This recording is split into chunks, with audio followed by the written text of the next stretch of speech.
বৈরাগ্য। এই যে রঘুনাথ দাস গোস্বামীর বৈরাগ্য লীলার আস্বাদন হবে। মনে রেখো মায়েরা, সংসারের মধ্যে থেকে বৈরাগ্য হওয়া যায়, কারণ কলিযুগে তো সন্ন্যাস ধর্ম নিষিদ্ধ। তাহলে কলিতে যদি সন্ন্যাস নিষিদ্ধ হয়, তাহলে বাবা মহাপ্রভু বলছে সংসারে থেকে বৈরাগী হওয়া যায়, বৈরাগ্য হওয়া যায়। কিরকম? যেদিনে তোমার জিহ্বা থেকে লালসা চলে যাবে। দেখবেন বাবা, যারা ভক্তি জীবনে এসেছে না, মানে কোন রকম একটু আলু সিদ্ধ অন্ন হলেই হয়ে যাবে, যে ভালো ভালো তরি তরকারি দিতে হবে, অন্ন ব্যঞ্জন দিতে হবে, তবে পেট ভরবে, না হলে ভরবে না। না, যারা ভগবানের পদ অবলম্বন করে দেখবেন কোন রকমে একটু পেটটা ভরলেই হয়ে যায়। মহাপ্রভু বলছে বৈরাগ্য সংসারে থেকে হয়, যেদিনে তোমার জিহ্বার লালসা চলে যাবে, যেদিনে তোমার অঙ্গ থেকে স্পর্শ চলে যাবে, যেদিনে তোমার এই ভালো ভালো জিনিস দেখার শক্তি চলে যাবে, কানে হরি কথা, কৃষ্ণ কথা, ভগবত কথা ছাড়া আর কিছু আজে বাজে কথা কানে যাবে না। কি গো? যেদিন তোমার মন চিন্তা থেকে দূরীভূত হবে, সংসারে কোনো চিন্তা নয় যে কোন টাকা কোন ব্যাংকে রাখবো, কোন জায়গা কিনবো, এ চিন্তা হলে হবে না। তোমার যেন একটাই চিন্তা থাকে, আমি কি তারে পাবো না। এই চিন্তা যদি তুমি সংসারে থেকে করতে পারো, তোমার দেহটা সংসারে রেখে নাও, মনটা গোবিন্দ চরণে দিয়ে দাও, তাহলে বাবা তুমি বৈরাগ্য ধারণ করে ফেলেছো। এই রঘুনাথ দাস গোস্বামী জীবন কথা শ্রবণ করে আমরা জানবো যে ভক্তি জীবনে নামতে গেলে তাদেরকে কোন কোন পথ অবলম্বন করতে হবে। চলে আমরা এখন চলে যাব কোথায়? হুগলি জেলার মাটিতে। মানে এটা হাওড়া জেলা, এর পাশেই রয়েছে হুগলি জেলার মাটি। এই হুগলি জেলার মাটিতে একটা বড় তীর্থস্থান আছে বাবা, বাবা তারকেশ্বর। অনেকে আমরা গেছি তো তারকেশ্বর মন্দির। শুধু তারকেশ্বর মন্দির নয়, আরো হুগলি জেলার মাটিতে আছে বাবা খানাকুলে অভিরাম ঠাকুরের শ্রীপাদ, মানে মহাপ্রভুর একজন পার্শ্বদ। যেমন এই যে গৌরচন্দ্রিকায় শুনলেন শিবানন্দ ছিল মহাপ্রভুর একজন পার্শ্বদ, ঠিক এইরকম অভিরাম ঠাকুরও ছিল মহাপ্রভুর একজন পার্শ্বদ। মায়েরা আজ একটু মন দিয়ে শুনবেন, কেমন অনেক অনেক অজানা জিনিস জানতে পারবেন। এই যে অভিরাম ঠাকুর, এই অভিরাম ঠাকুরটা কে? এই অভিরাম ঠাকুর হলো সেই যে বৃন্দাবনে আমার গোবিন্দের শ্রীরাম দাদা, ভগবানের এক বন্ধু ছিল শ্রীরাম সখা, তিনি কলিকালে হয়েছে অভিরাম ঠাকুর। কিন্তু বাবা একটা ঘটনা ঘটেছে। কিরকম ঘটনা? এই যে আমার কমিটি দাদা ভাইরা আমাদের কপালে চন্দন দিয়ে গেল, আপনাদের হয়তো দেয়নি, কিন্তু দিও কর্তব্য নিয়ম, মানে কাউকে একজন অন্তত পাঠাতে হয়, প্রত্যেকটা ভক্তের কপালে একটু চন্দন দিতে হয়। কেন দিতে হয়? এটা মহাপ্রভু শ্রীবাস অঙ্গনের শিক্ষাটা দিয়েছিল। কেন দিয়েছিল? মহাপ্রভু হরিনাম করছিল, দাদা নিতাই চাঁদকে বলেছিল, দাদা যাও তুমি ভক্তদের কপালে চন্দন গুলো দিয়ে দাও, আর দিয়ে ভালো করে দেখে নাও সবাই বৃন্দাবন থেকে ফিরেছে তো কলিযুগে। কারণ যারা বুঝেছিল তারা তো সব কলিযুগে এসেছে মহাপ্রভু পার্শ্বদ হয়ে। তা ভালো করে কপালে চন্দন দিয়ে ভালো করে দেখে নাও সবাই ব্রজে থেকে ফিরলো তো। তা নিতাই চাঁদ সবার কপালে চন্দন দিচ্ছে, আর দিতে দিতে বাবা সবার দেওয়া হয়ে গেল। আমার নিমাইকে দেখে বলছে, নিমাই সবাই এসেছে কিন্তু একজন আসেনি। বলে কে? বলে কেন? আমাদের শ্রীরাম সখা। সর্বনাশ, শ্রীরাম দাদা আসেনি? মনে পড়ে গেছে ভগবানের সেই দিনের কথা। কোন দিন? যেদিন বাবা ব্রহ্মা গরু বাছুর চুরি করেছিল, ব্রজ রাখালদের চুরি করে গুহর মধ্যে লুকিয়ে রেখেছিল। কেন? যে কৃষ্ণ যে ভগবান এইটা জানবার জন্য। তা যখন গুহর মধ্যে লুকিয়ে রাখলো, ভগবান কি করেছিল এই কাহিনীটা আমরা জানি বাবা। ভগবান নিজের দেহ থেকে শ্রীরাম সুদাম দাম বসুদাম মধুমঙ্গল নিজে ভগবান হয়েছে, মানে ধবলি শ্যামলী কালী কমলী গরুও হয়েছে, হয়ে যে যার মার ঘরে গিয়েছিল। কেন গেল জানো? যেদিন আমার নন্দালয়ে নন্দ উৎসব হয়, যশোদার কোলে আমার কৃষ্ণ ননি খাচ্ছে, সেদিন বৃন্দাবনের ব্রজমারা কেঁদেছিল, আহারে আমরা কি কোনোদিন কৃষ্ণকে পুত্র রূপে কোলে পাবো না। সেদিন আমার কৃষ্ণ হাতটা তুলে আশীর্বাদ দিয়েছিল বৃন্দাবনের ব্রজমাদের, তথাস্তু মা কোনো না কোনো দিন আমি নিজে তোমাদের ছেলে হয়ে তোমাদের আদর পাবো। আর ব্রহ্মা যেদিন গরু চুরি করলো, সেদিন ভগবানের মনে পড়ে গেল ব্রজমাদের কথা। আজকে শ্রীরাম সুদাম দাম সুদাম হয়ে যে যার মার কোলে গিয়ে ভগবান একটাই ব্রজ রাখাল হয়ে সবার মার কাছে গিয়ে আদর ভালোবাসা পেয়েছে। কিন্তু পরের দিন সবাইকে ডেকে এনেছিল, একজনকে শুধু ডাকেনি, যেটা হলো আমার শ্রীরাম দাদা। আর হঠাৎ বাবা বৃন্দাবন মানে দাপর যুগ শেষ হয়ে গেল, কলিযুগ আগত। আর কলিযুগে বাবা যে যার সবাই পরপর এসেছে। আর যখনই এলো বাবা শ্রীরাম দাদা আসেনি। কেন আসেনি? অভিমান। শ্রীরাম মনে মনে করলো, কানাই তুই সবাইকে ডাকলি, ওই আমাকে তো তুই ডাকলি না। আর আমিও প্রতিজ্ঞা করে বসে রইলাম এই গুহার ভিতরে, যতদিন না তুই আমার নাম ধরে রাখছিস আমি ততদিন তোর কাছে যাব না। গুহার মধ্যে লুকিয়ে রইলা শ্রীরাম দাদা। দাপর যুগ শেষ, এসে গেল বাবা কলিযুগ। আর কলিযুগে আমার কৃষ্ণ কলিযুগে গৌরাঙ্গ হয়েছে। বলরাম দাদা নিতাই চাঁদ হয়ে এলো, সব পরপর পার্শ্বদ এলো। এমন সময় যেই না মনে পড়ে গেল, সঙ্গে সঙ্গে আমার নিমাই নিতাই চাঁদকে বলছে, দাদা আর দেরি নয়, যাও যাও যাও যাও, তুমি তাড়াতাড়ি যাও, এক্ষুনি গিয়ে আমার শ্রীরাম দাদাকে নিয়ে এসো। আর আপনারা জানেন মা, সত্য যুগের মানুষ ছিল 21 হাত, ত্রেতা যুগের মানুষ ছিল 14 হাত, দাপর যুগের মানুষ হলো 7 হাত, আর কলি যুগের মানুষ হলো যে যার হাতে 3.5 হাত লম্বা। তাহলে দাপর যুগে বলরাম দাদা, এখন কলি যুগে নিতাই চাঁদ। আর গিয়েছে বৃন্দাবনে শ্রীরাম সখাকে খুঁজতে। আর খুঁজতে খুঁজতে বাবা গুহর ভিতরে কে যেন কানাই কানাই বলে কাঁদছে। বড় একটা পাথরের চাপ, পাথরের টুকরো নিয়ে গর্তের মধ্যে ঢাকা দেওয়া। পাথরটা সরিয়ে নিতাই চাঁদ দেখে না শ্রীরাম দাদা বসে বসে কানাই কানাই কাঁদছে। তাড়াতাড়ি করে শ্রীরাম দাদার হাত ধরে টেনে এনেছে, বাইরে এনে দেখছে বাবা হাত বড় লম্বা, মানে 7 হাত তো এখনো জন্ম হয়নি, কিন্তু বলরাম দাদা 3.5 হাত হয়ে চলে এসেছে নিতাই চাঁদ হয়ে। শ্রীরাম দাদা বলছে, তুমি কে? আমাকে গুহ থেকে হাত ধরে টেনে বের করলে। আমার নিতাই চাঁদ বলছে, আরে পাগল, আমায় চিনতে পারছিস না? আমি তো সেই বলাই দাদা। ও মা, তুই যদি আমার বলাই দাদা হলে তো তুমি এইটুকু হয়ে গেলে কেন? বলে, আরে পাগল, এটা তো আর দাপর যুগ নেই, এটা তো কলিযুগ। আর কলিযুগে কি তোর মতো 7 হাত লম্বা হবো? ওই জন্য আমি পেটে হয়ে গেলাম। ও আচ্ছা, তুমি যদি আমার বলাই দাদা হলে তাহলে আমার কানাই কই? আমি তো বিশ্বাস করবো না, আমার কানাই কই? বলে, শ্রীদা, তোর কানাই আর ব্রজে নাই, সে কোথায় জানিস? এসেছে ব্রজে রে বাবা, কালো সখা দেবে আমাদের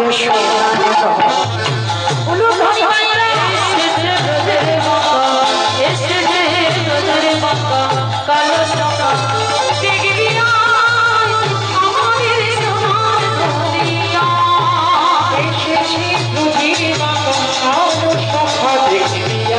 আমাদের সোনার নদিয়া। ও তারে কালো বারণ না, ও তারে কালো বারণ না, ও তারে কালো বারণ না, কালো বারণ নাই।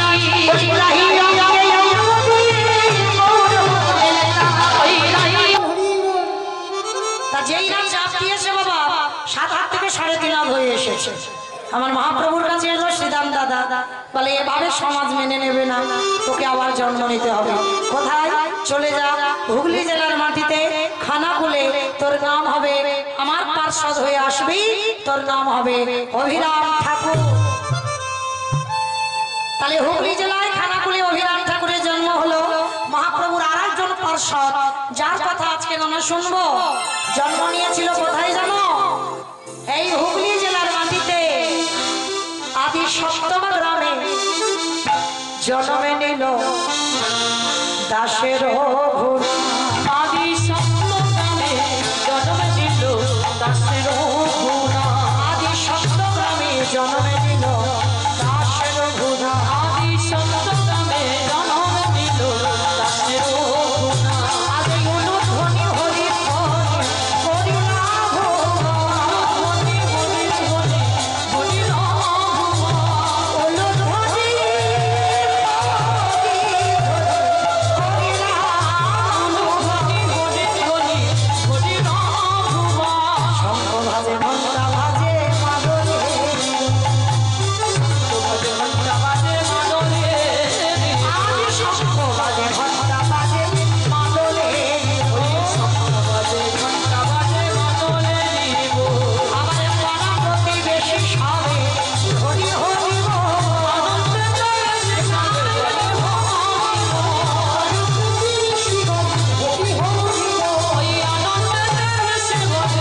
শুভ তিথি শুভ নক্ষত্রে শুভ লগ্নে ওই আদি সপ্তগ্রামে রঘুনাথ দাস গোস্বামীর জন্ম।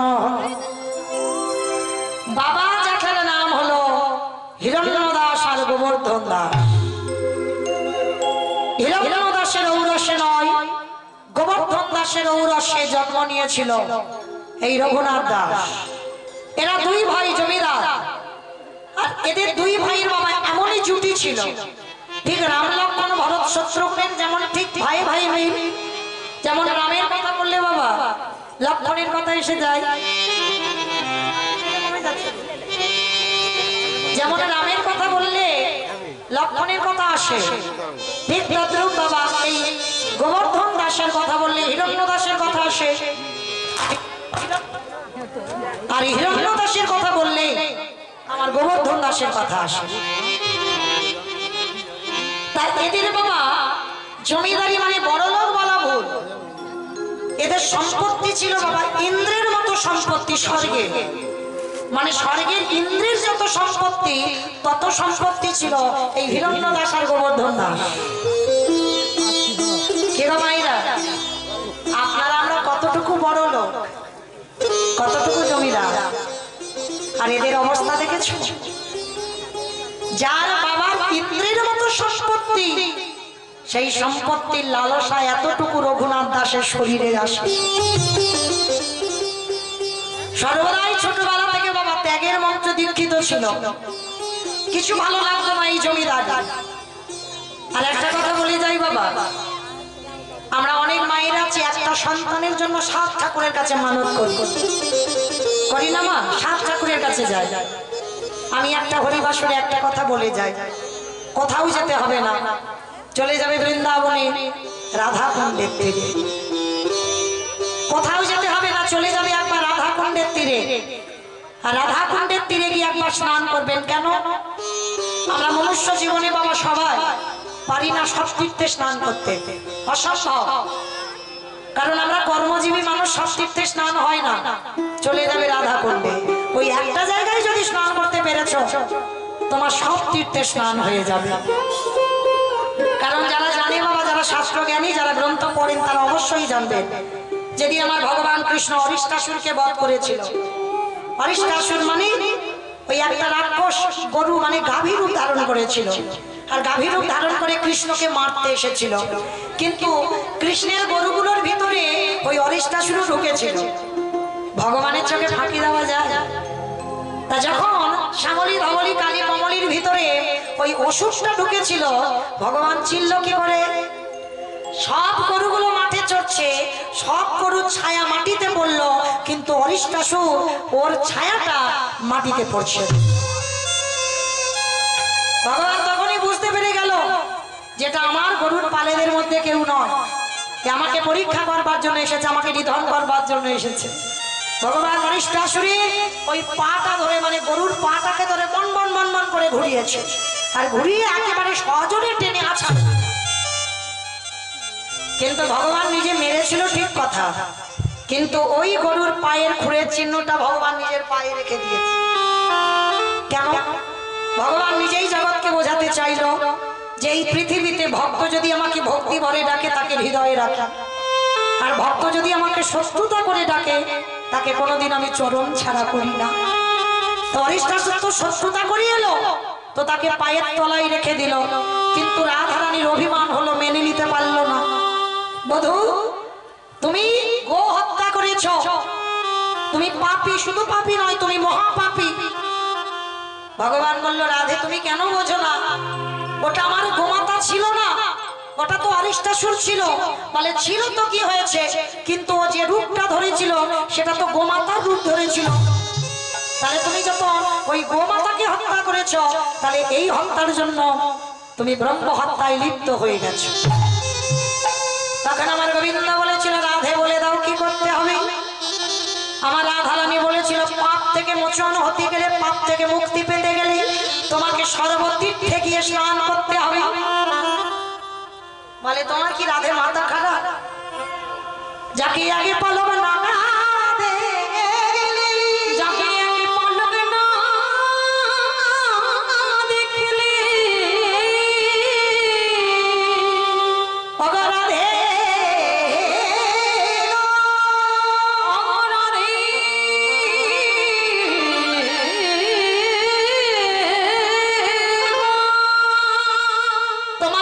একই পলক যদি আমি চোখে দেখতে না পাই, আমি যে ধৈর্য হারা হয়ে যাই। আর তুমি বলছো সব তীর্থে 12 বছর ঘুরে আমি তীর্থে স্নান করব, সারা জীবন পাপী হয়ে থাকবো ভালো, কিন্তু আমি 12 বছর তোমার ছেড়ে যেতে পারবো না। বলি আচ্ছা রাধে, একটা কাজ করলে হয় না? কি কাজ বধূ? আচ্ছা যদি আমি কায়দা করে সব তীর্থকে এক জায়গায় হাজির করি, তাহলে তা হবে? তোমার যদি ক্ষমতা থাকে, তোমার যদি শরীরে পাওয়ার থাকে, তাহলে যাও সব তীর্থকে তুমি হাজির করো, তাহলে সব তীর্থে স্নান করতে হবে, তারপরে জানবো তুমি পাপ থেকে মুক্ত। এইবার ভগবান হাতের বাঁশিটা দিয়ে সরোবর খনন করেছে। ভগবান যেমন পাকা তেমন ঠিক পাকা হয়েছে শ্যামকুণ্ড। এইবার সমস্ত তীর্থকে আহ্বান করেছে, হে তীর্থ, আমি রাধা চরণে অপরাধ করেছি, অনিষ্টাসুর বধ করে আমি পাপী হয়েছি, তাই তোমরা সবাই এসো, তোমাদের সবার জলে আমি স্নান করব। তীর্থদেরও আনন্দ, ভগবান আহ্বান করেছে, আর যেই না এসেছে সবাই জল হয়ে শ্যামকুণ্ডে প্রবেশ করল। আর যেই না প্রবেশ করেছে ভগবান সেখানে স্নান করে রাধারানীর কাছে গিয়ে বলছে, রাধে এবার তো ক্ষমা করে দাও না, তুমি এখনো ক্ষমা পাবে না। হাই ভগবান, তুমি তো চোখের সামনে দেখলে সব তীর্থ আমি আনলাম। সখীরা কায়দা করে বলছে, হে গোবিন্দ, তীর্থ এসেছিল ঠিক কথা, কিন্তু তুমি যে তীর্থে স্নান করলে তীর্থরাই তো পবিত্র নয়। হাই ভগবান, তীর্থ নাকি পবিত্র নয়? বলে না, যতদিন না রাধা চরণ পরশ পায় কি করে তীর্থ পবিত্র হবে? বলে তাহলে রাধে কি করবো এখন? বলে আবার ওদের আনতে হবে। বলে দেখো আর এনে কাজ নাই, সেই তো আমি একবার এনেছিলাম। আচ্ছা তুমি একটা সরোবর খনন করো। ভগবানের কথা মতো রাধারানী হাতের কঙ্কন দিয়ে নিজে একটা সরোবর খনন করেছে, সেটা হলো রাধা কুণ্ড। এইবার বলছে আর আমি তাদের ডাকবো না, সেই তো একবার ডেকেছিলাম, মাঝখান দিয়ে ছিদ্র করে দেওয়া হোক, শ্যামকুণ্ডের জল রাধা কুণ্ডে আসুক, রাধা কুণ্ডের জল শ্যামকুণ্ডে যা। বলে অপদার্থ নাকি তুমি? মাথা খারাপ? তোমার ওই জল পাপী হয়েছে, তোমার ওই জল পাপী, তুমি তো নিজে পাপ করেছিলে, তাহলে তুমি পাপ করে ওখানে স্নান করেছো মানে ওটা পাপী হয়ে গেছে। ও জল আমার রাধা চরণ পরশ পাবে না, ফেরে নতুন করে ডাকতে হবে। ঠিক আছে, আমার ভগবান যোগ বলে যেই না সমস্ত তীর্থকে আহ্বান করলো, তীর্থ বলছে প্রভু এ তোমাদের সৌভাগ্য, সবাই তো ভগবানের চরণ পেতে যায়, চরণ পেতে যায়। এই জগতে ভগবানের চরণ তখনই লাভ করা যায় যদি একবার প্রকৃত ভক্ত চরণে আশ্রয় করা যায়। আর এই জগতে রাধারানীর মতো বড় ভক্ত ত্রিজগতে আর কেউ নাই। যেই না তীর্থ আহ্বান করেছে সমস্ত তীর্থ রাধা চরণে এসে চরণ পরশ করেছে, আর যেই না চরণ পরশ করেছে শ্যামকুণ্ডের জলে রাধা কুণ্ডে এলো, রাধা কুণ্ডের জলে শ্যামকুণ্ডে এলো, প্রেম সে সবাই বলো নিতাই। ওই জন্য কথাটা বলা, হাজার তীর্থে যাওয়ার দরকার নাই, চলে যাবে বৃন্দাবনে রাধা কুণ্ডের তীরে, আর রাধা কুণ্ডে স্নান করে নিজের আঁচলটা যদি বংশে সন্তান না হয়, আঁচলটা পেতে আমার রাধারানীর কাছে একবার প্রার্থনা করবেন। আমার ভগবানের কাছে যদি বাবা কেউ যায় না, ওই একেবারে চিত্তগুপ্ত বিচিত্র বিচ্ছুর খাতা দেখে বাবা হিসাব করবে ও কি পাপ করেছে। কিন্তু আমার রাধারানী বড় করুণাময়ী, একেবারে যদি কেউ রাধা চরণ আশ্রয় করে, রাধারানী কোনোদিন বলবে না ও কি পাপ করেছে দেখে এসো। ও যখন আমার চরণে শরণাপন্ন হয়েছে ওর পাপটা আমি দেখতে পাবো না, ও সব আমি দেখতে যাব না, ওকে আমার চরণে আমি আশ্রয় দিব।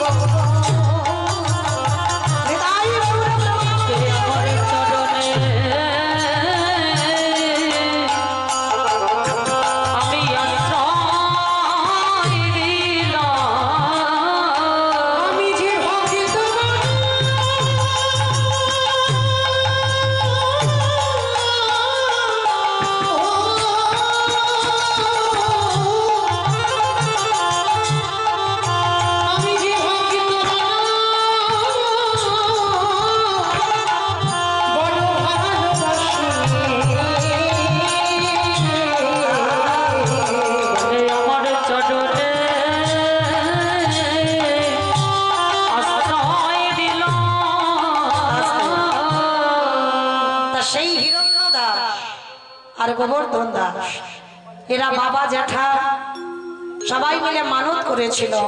আর মানত করে এই রঘুনাথ দাসকে রাধাকুণ্ড থেকে রাধারানীর কৃপায় পেয়েছিল।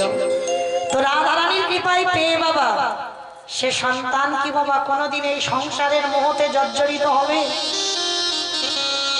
কি গো মাইরা, সবাই তো ভগবানের কাছে চাকরিওয়ালা ছেলে চাও, লেখাপড়ার ডিগ্রিওয়ালা ছেলে চাও, কোনদিন ভগবানের কাছে কৃষ্ণওয়ালা ছেলে চেয়েছো? আচল পেতে ভগবানের কাছে আরতি করতে হয়, আমার একটা কৃষ্ণওয়ালা সন্তান দাও, তার 21 গুলো ধন্য হয়ে যাবে। পিছনে যারা নরকে আছে, সামনে যারা আছে, সবাই উদ্ধার হবে। একজন যদি বংশে কৃষ্ণ ভক্ত সন্তান আসে, তবে বাবা কৃষ্ণ ভক্ত বড় দুর্লভ। এই রঘুনাথকে পেয়েছিল বাবা একেবারে কৃষ্ণ চরণের সেবক, রাধা চরণের দাস। ছোটবেলা থেকে তার হৃদয়টা বৈরাগ্য ভাব, কোনদিন রাজপ্রসাদ করতে পছন্দ করত না। ছোটবেলা থেকে বাবা তার একটাই খেলা ছিল, কৃষ্ণ নামের খেলা। 6 বছর বয়স হলো রঘুনাথে, বাবা জ্যাঠা মনে মনে ভাবলো ছেলেকে তো একটু পড়াশোনা করাতে হবে। জমিদার পাঠশালায় ভর্তি করলো কার? বলদেবাচার্য। বলদেবাচার্যের পাঠশালায় ভর্তি করেছে রঘুনাথকে। আর যেই না রঘুনাথকে নিয়ে গেল বাবা, ওই বলদেবাচার্য কিছুতে মেনে নিতে পারছে না যে ও তো বড় লোকের ছেলে, ও ভালো হবে না। কি গো ভাইরা, বড় লোকেদের ছেলে ভালো হয়? তার একটু খামখেয়ালি হয়, যেটা বলবে তো সেটা। কিন্তু গরিব কাঙালের ছেলে অতটা হবে না, কারণ তারা জানে আমার বাবা মার সামর্থ্য নেই। আর বড় লোকের ছেলেদের একটু জেদ হয়, যেটা বলবে তো তখনই সেটা দিতে হবে। তা এই ভেবে বলদেবাচার্য কিছুতেই রঘুনাথকে আশ্রয় দেবে না, মানে ও বড় লোকের ছেলে, ও কোনোদিন ভালো হতে পারে না। তা গোবর্ধন দাস আর হিরণ্য দাস বলছে, গুরুদেব আমাদের রঘুনাথ খুব ভালো ছেলে, ও খুব ঠান্ডা, ও ছোটবেলা থেকে একটু অন্য রকমের, ও সমস্ত ছেলেদের মতো নয়, একটু তোমার চরণে আশ্রয় দাও।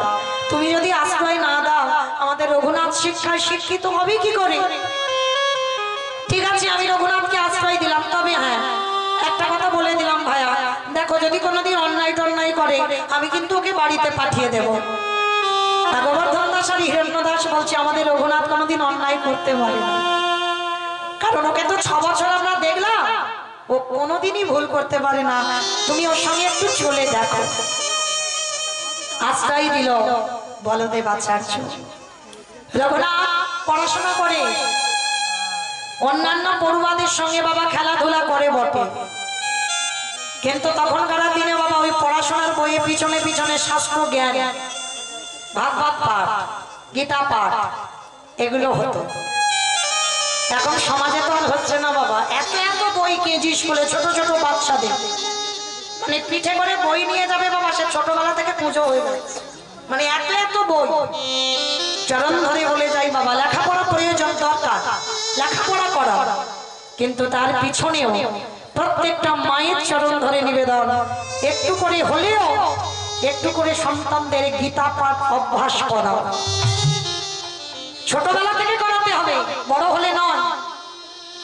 তো আজকের রঘুনাথ ওই যে গুরুদেব ভাগবত পড়ে, আর ছোট্ট রঘুনাথ সামনে বসে ভাগবত শুনে, পিছনে আরো বন্ধু বান্ধব গুলো বসে শুনে, কিন্তু তারা গল্প গুজব করে, অনেক কথা বলে, হাসি ঠাট্টা করে, কিন্তু রঘুনাথ সবার সামনে বসে ছোট্ট একটা দুধের বালক ওই ভাগবত শুনে আর নয়ন জলে বুক ভাসে। কে গো, তার বীজও ভালো, তার মাটিও ভালো, তার ফসলটা তো ভালো হতেই হবে। আমার কোন মাটি গো? হাওড়া জেলার মাটি। কোন মাটি? মা। আগে মাকে ঠিক হতে হবে, তবে তো তার ফসলটা ভালো হবে। আর মা যদি অসৎ পথে চলে যায়, ফসলটা ভালো হবে কি করে?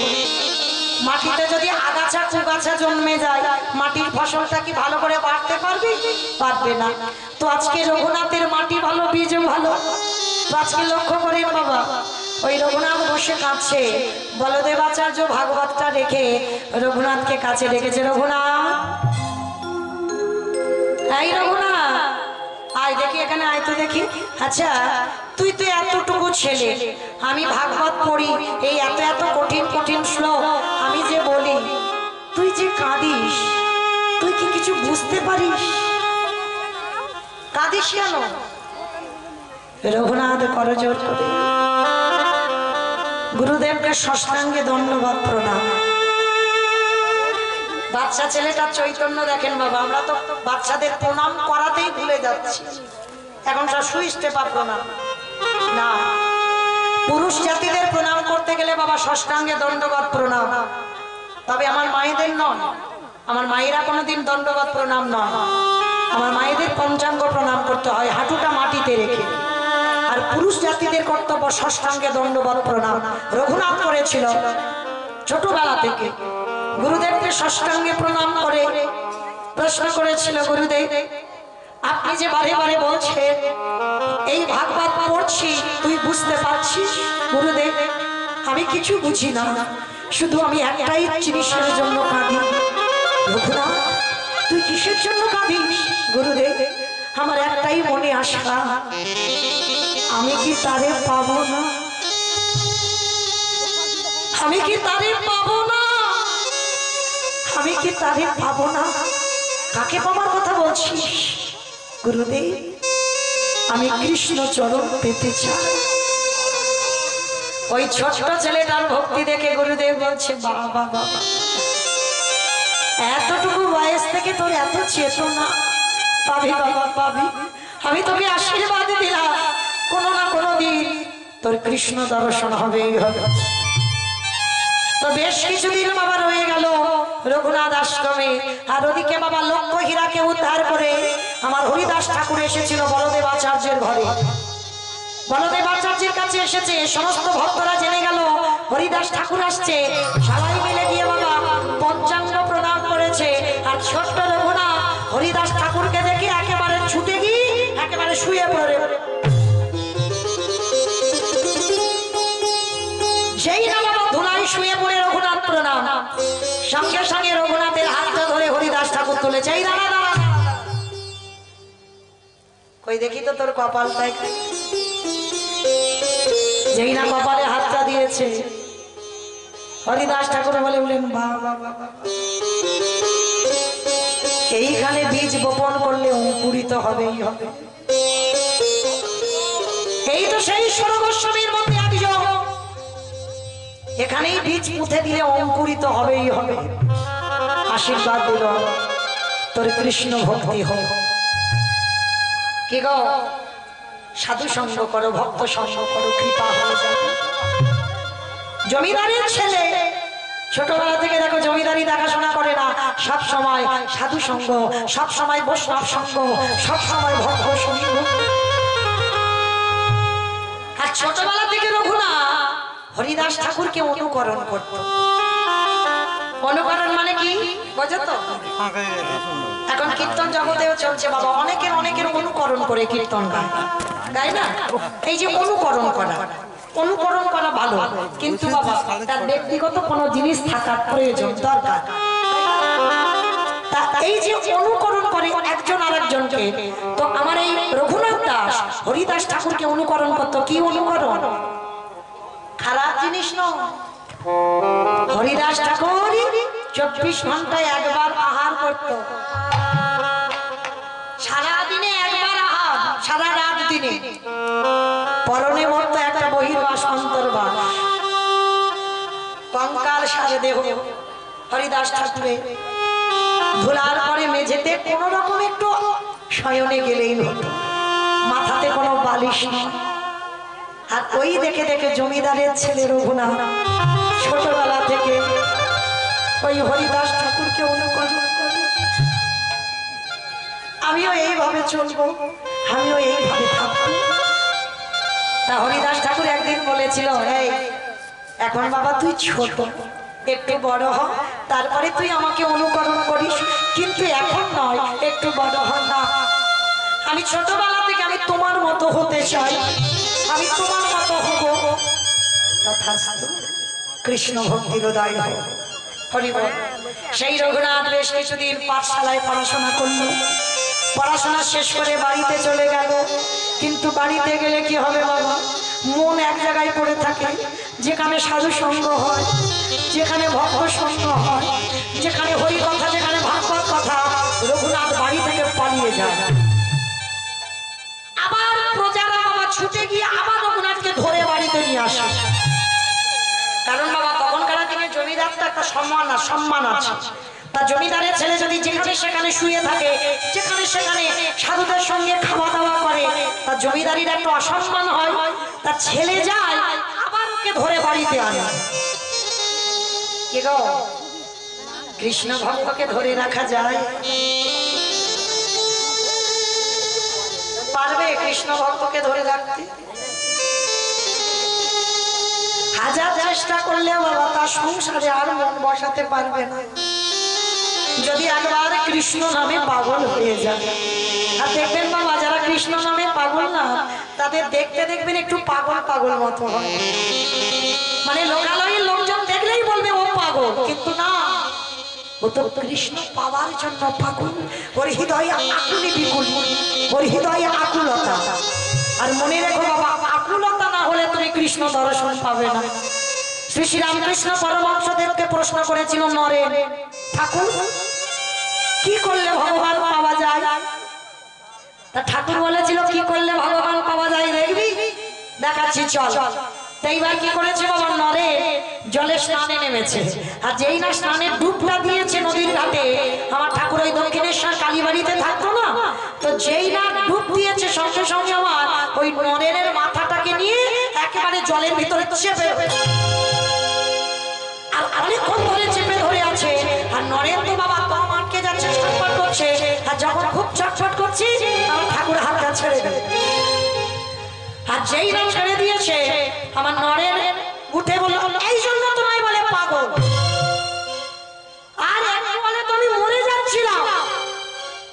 সর্বনাশ, আমি তোমাকে বললাম যে কি করলে ভগবান পাওয়া যায়, তা তুমি আমার মাথাটা জলের তলায় ওইরকম চেপে বসে আছো।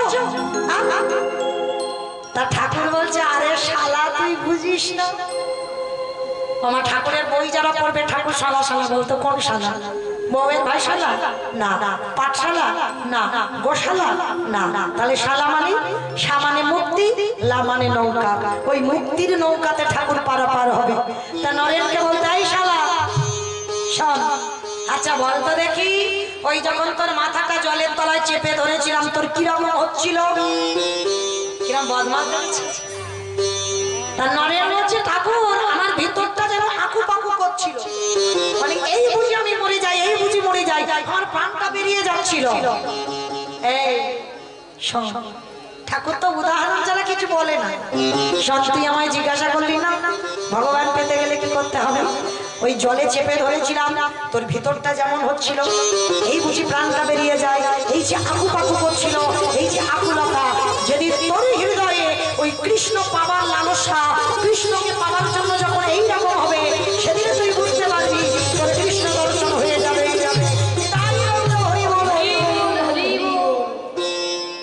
আজকে লক্ষ্য করে দেখেন, ওই যে রঘুনাথের হৃদয়টা তেমন।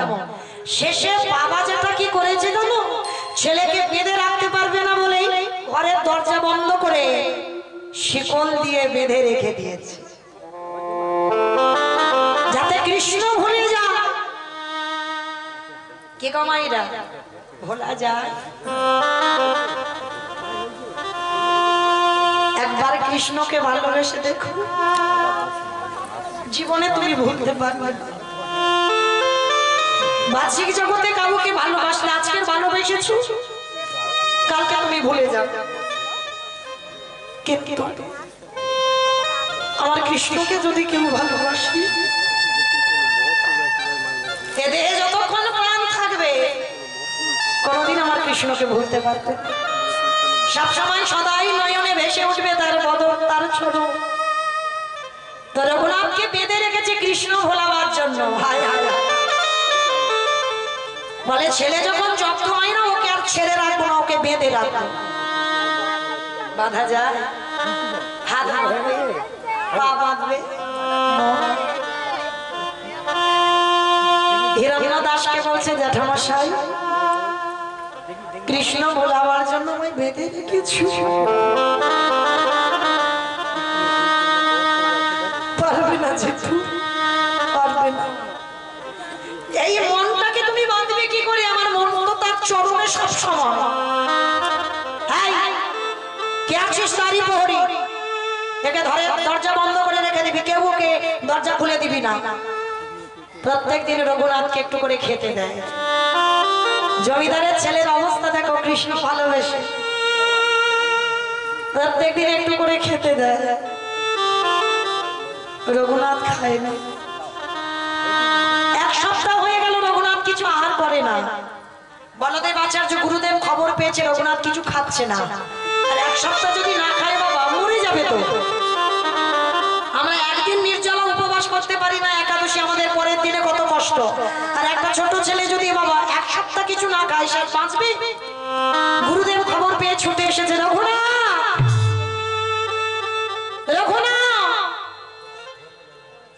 শুনলাম তুই নাকি খাওয়া দাওয়া বন্ধ করে দিচ্ছিস। শিকল বাঁধা অবস্থায় গুরুদেব এসেছে, ষষ্ঠাঙ্গে শুয়ে পড়ে দণ্ডবত প্রণাম। গুরুদেব এসেছে। রঘুনাথ জমিদারের ছেলে কঙ্কাল সার হয়ে গেছে, এসেছে গুরুদেব। হ্যাঁ রে রঘুনাথ, কেন এইরকম করছিস বাবা? কেন তুই বুঝতে পারছিস না? পাবি, তুই একটু বড় হ, কৃষ্ণ পাবি তুই, কিন্তু কেন এত পাগলামি করছিস? খেয়ে নে বাবা। তা ছেলের অবস্থা থেকে জ্যাঠামশাই আর থাকতে পারলেন না। হিরণ্য দাস এসে বলছে দাঁড়াও দাঁড়াও দাঁড়াও। হাতের শিকল খুলে দিয়েছে, পায়ের শিকল খুলে দিয়েছে, কোমরের শিকল খুলে দিয়েছে। রঘুনাথ এই জায়গাটা একটু আস্বাদন করবেন। ছেলেকে যখন জব্দ করতে পারছে না, এইবার কি করছে দেখেন জ্যাঠামশাই। রঘুনাথ এদিকে আয়। জেঠু আমি ডাকছিলি, বল কি চাস তুই? জ্যাঠামশাই তুমি দেবে আমায়, আমি যা চাইবো তুমি আমায় দেবে। দেবো বাবা দেবো, তোর কষ্ট আমি আর দেখতে পাচ্ছি, তোর কষ্ট আমি আর সহ্য করতে পারছি। বল বাবা তুই আমার কাছে কি চাস? জ্যাঠামশাই ত্রিশত্ব করো, আমি যা চাইবো তুমি দেবে। ঠিক আছে করলাম বাবা, ত্রিশত্ব করলাম, তুই যা চাইবি তোকে আমি দেবো দেবো দেবো। বল বাবা কি চাস? যেটা মনে রেখো তুমি কিন্তু ত্রিশত্ব করেছো, আমাকে দিতে হবে। দেবো রে দেবো। বল না বাবা, তোর কষ্ট আমি আর নিতে পারছি না, বল তুই কি চাস? জেঠু কৃষ্ণ এনে দেওয়া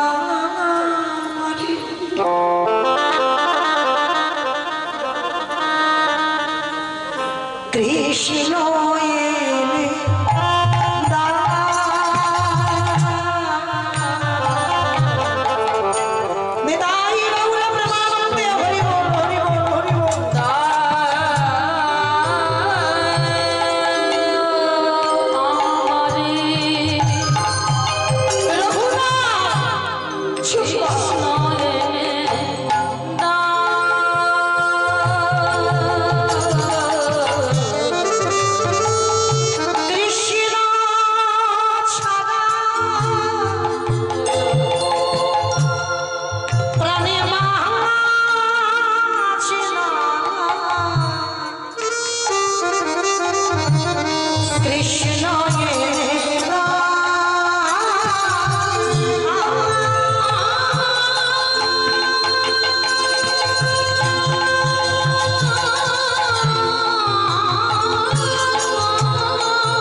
আর কলিযুগে না,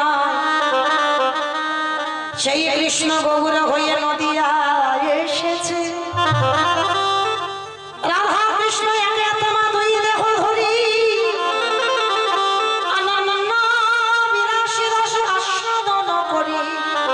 এই দুই ভাবে চৈতন্য গোসাই ভাবে রসে আস্বাদিতে দোহে কোঠা।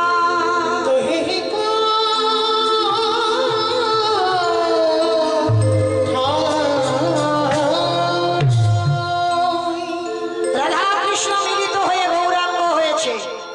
তুই কৃষ্ণ বলে কাঁদিস না, চল। সেই রাধা কৃষ্ণ তো কলিতে গৌরাঙ্গ গৌর হয়েছে, কোথায় পাবো? নবদ্বীপে ছুটে গেল রঘুরাজ। আর তখন গিয়ে খবর পেল নিমাই 24 বছর বয়সে সন্ন্যাসী হয়ে চলে গেছে।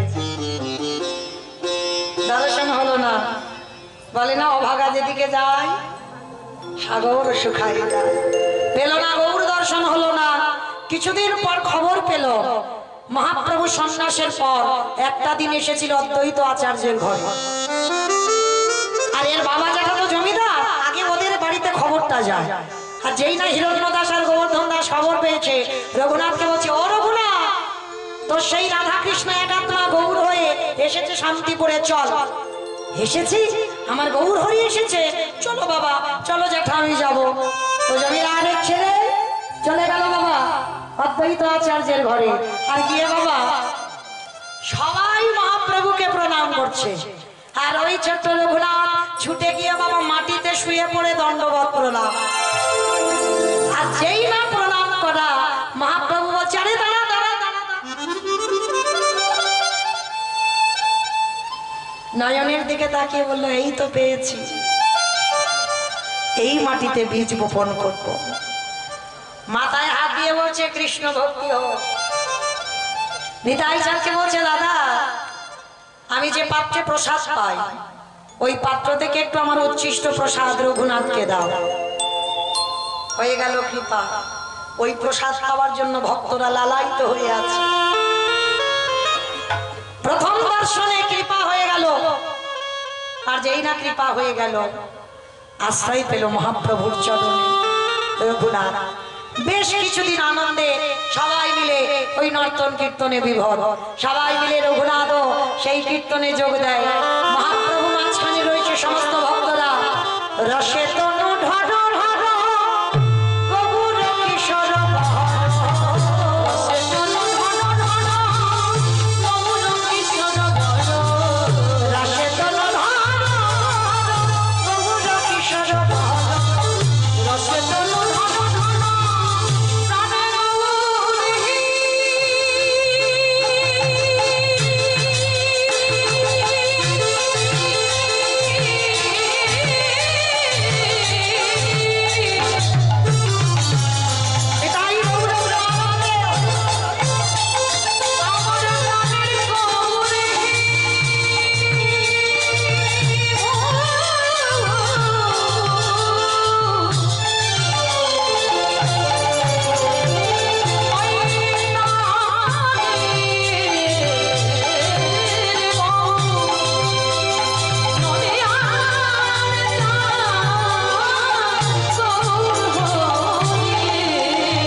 তুমি ফিরে যাও তোমার বাপের জমিদারিতে। না প্রভু না, আমি জমিদারিতে আর ফিরতে চাই না।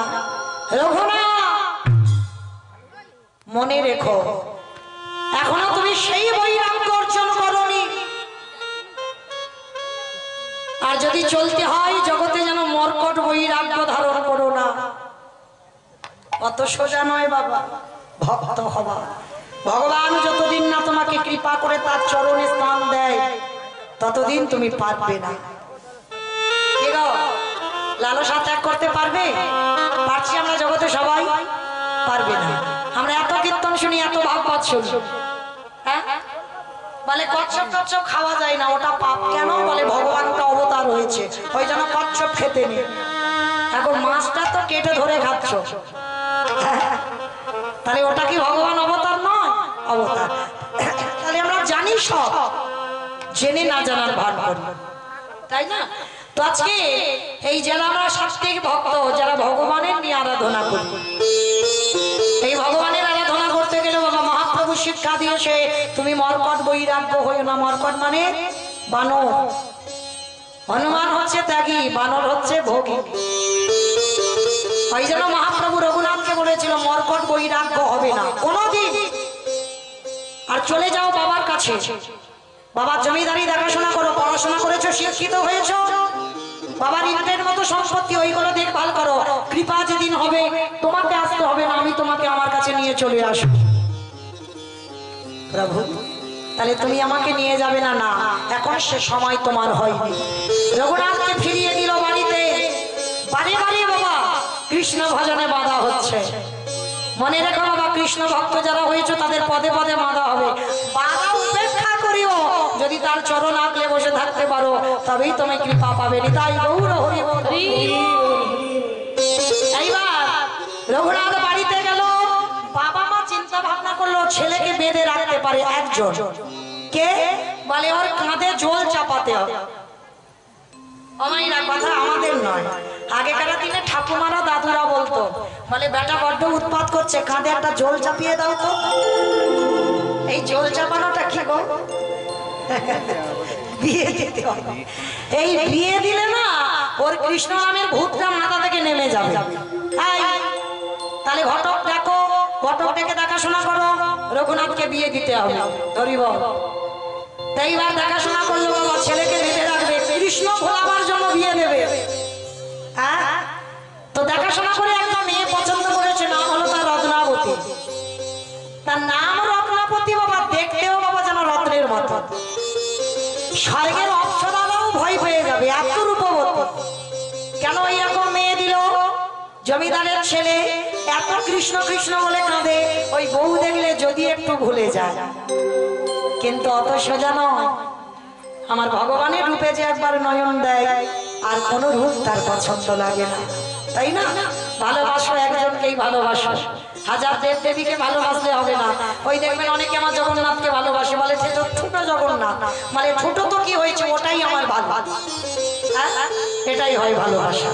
তো আজকে রঘুনাথ কৃষ্ণকে ভালোবাসে, আর কি অন্যদিকে চোখ যায়?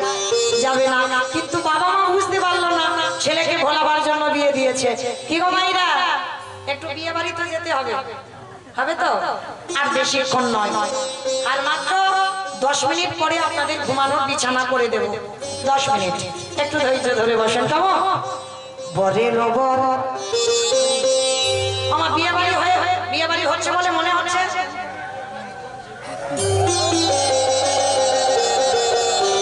বরে নবর বরে নবর বরে নবর এলো বলে পড়ে গেল সারা গো।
ও মাইরা, মেয়েরা বাপের বাড়ি থেকে শ্বশুর বাড়ি যায়, তারা কান্নাকাটি করে। কোনদিন ছেলেদের কাঁদতে দেখেছো? অনেক অনেক বাবা বউদের কান্না দেখে ছেলেরাও কাঁদে, দেখেছি। কারণ এত কান্না কাঁদে, সে তো বউ নিয়ে আসছে, সে বউয়ের কান্না দেখে সবে প্রথম পরিচয় কেঁদে পারবো। তো একটা সম্মানের ব্যাপার, তাই না? কিন্তু না, সম্মান নয়। যারা অনুরাগী হয়, একজনের কান্না দেখে একজন থাকতে পারে না। যদি হৃদয়ে ভক্তি করতে থাকে, আর যাদের ভক্তি নাই তারা কাঁদবে না, মানে একদম কঠিন। তো আজকে আমরা জগতে জানি মেয়েরা বাপের বাড়ি থেকে শ্বশুর বাড়ি যায়, কাঁদে। আর বিশেষ করে বাবা, যেদিন আমরা বউ ভাতে যাই, মানে ভুলো সজ্জারা, মানে বাপের বাড়ি লোকজনের সঙ্গে দেখা হলো, তারা আবার চলে গেল, মানে বেশি কষ্ট। কিন্তু এই জায়গাটা একটু উল্টে গেছে। এখন বউ কাঁদে, এই জায়গায় বর বসে বসে কাঁদছে। বাসার ঘরে, ঘরের এক কোণে বসে রঘুনাথ নয়ন জলে বহু ভাষা, ফুলের সজ্জাতে স্বামী বসে বসে কাঁদছে গো। আচ্ছা বলো তোমার, তোমরা হলে কি ভাববে? নিশ্চয়ই একটা প্রেম ভালোবাসা করা আছে, পাইনি ওই জন্য কাঁদছে, এইটা ভাববো। আর একটা ভাবো কেউ নিশ্চয়ই পাগল। পাগল যদি না হবে, আগো বাসার ঘরে বসে বসে কাঁদে কেন ছেলে? কিন্তু এটা আপনাদের ভাবনা, আমাদের ভাবনাটা কিন্তু রত্নাবতীর ভাবনা নয়। রত্নাবতী তো আমাদের মতো বউ নয়, রত্নাবতী আমাদের মতো স্ত্রী নয়। রত্নাবতী ছিল সহধর্মিণী। আর সহধর্মিণী কাকে বলি? যে স্বামীর ধর্মের কাজে সাহায্য করে। সহধর্মিণী তাকে বলবে, আপনারা বুঝতে পারবেন। স্বামী যখন মন্দিরে বসবে, পূজায় বসবে, তুমি পাশে বসে একটু চন্দন ঘষে দাও, একটু তুলসী তুলে এনে দাও, ফুল তুলে এনে দাও। স্বামী যে জল খাবে, এটা স্বামীকে বলতে হবে না, তুমি যেন আগে থেকে বুঝতে পেরে যাও যে স্বামীর এবার জল প্রয়োজন হবে, তবেই তুমি সহধর্মিণী। স্বামী কি বলবে, আমার খিদে পেয়েছে গো, আগো কিন্নি মৌমিতা মুড়িটা এনে দাও, খাবো, বলার আগে যদি বুঝতে পেরে যায় তোমার খিদে পেয়েছে বা খেতে দিতে হবে, তবেই হবে। তবে বাবা, শুধু স্বামী এই স্ত্রীগুলোকে হতে হবে তা নয়, স্বামীগুলোকে আবার ঠিক হতে হবে। শুধু আমাদের দোষ দিলে হবে? সে সতী অনুসূয়া একটা মন্ত্র জপ করত, ওম পতি পরমেশ্বরায় নমঃ, একটা মন্ত্র। এখন সতী পেয়েছিল স্বামী সেবা করে, স্বামীটা কেমন ছিল দেখো। শুধু আমার মায়েদের বললে হবে? আগে স্বামী হও। আর স্বামী যদি সে রোজ বোতল খেয়ে আসে, সে স্বামী আর স্বামী? আর সেই স্বামী চরম সেবা করলে কাজ টাজ হবে বলে মনে হয়? আরো নরকে যাবে। স্বামী যদি সকাল থেকে আর সারা রাত শুধু মিথ্যা কথা বলে, সেই স্বামীর চরম সেবা করলে কাজ হবে? হবে না। তাহলে যেমন তুমি সহধর্মিণী হবে, তোমার স্বামীটাকেও তেমন হতে হবে। উভয় যদি তুমি পরিপূরক হতে পারো, তবেই তোমাদের কৃষ্ণ ভজন সাধন করা সঠিক হবে। আজকে লক্ষ্য করে দেখেন, রত্নাবতী আমাদের মতো বউ নয়, আমাদের মতো স্ত্রী নয়। 3 দিনের পরিচয়, কোনো প্রেম ভালোবাসা নয় যে অনেকদিন আগে থেকে যোগাযোগ আছে মোবাইলে, না, সবে 3 দিনের পরিচয়। স্বামীকে দেখে বলছে, হ্যাঁ গো, প্রণাম করে বলছে, তুমি কাঁদছো কেন? কার জন্য তুমি কাঁদছো? এখন স্বামী গিয়ে কোথায় স্ত্রীকে জিজ্ঞাসা করছে, স্ত্রী জিজ্ঞাসা করছে, তুমি কাঁদছো কেন? চোখের জলটা বলে রঘুনাথ বলে উঠলেন, তুমি বুঝবে না। কোনদিন নারী বদন দর্শন করেনি বাবা, কোনদিন নারী বদন দেখেনি রঘুনাথ। আর যদি বা নারী বদন দেখে বাবা, নারী বদন দেখতে গেলে একটা কায়দা চাই। কি কায়দা? নারী বদন দেখলে অপরাধ হয়ে যাবে, কিন্তু অপরাধ তখন হবে না যদি তুমি নারী জাতিদের চরণ দর্শন করে বদন দেখতে পারো। এটা মৌমিতা ঘোষ বলে যাচ্ছে না, বলে গিয়েছিল রঘুপতি রামচন্দ্রের ভাই অনুজ লক্ষণ। বাবা বলতে গেলে সারা রাতে ঘুরাবে না, থাক ওদিকে আর যাবো না।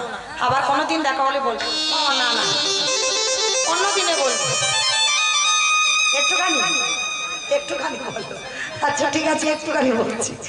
যেদিন আমার রামচন্দ্র 14 বছর বনবাস থেকে ফিরে এসেছিল, রাজ সিংহাসনে বসেছিল, পিছনে লক্ষণ ছত্র ধরেছিল। আর যখন ছত্রটা ধরেছিল না, বারবার রামচন্দ্র বসে আছে সিংহাসনে, আর পিছনে লক্ষণ ছত্রটা ধরে বারে বারে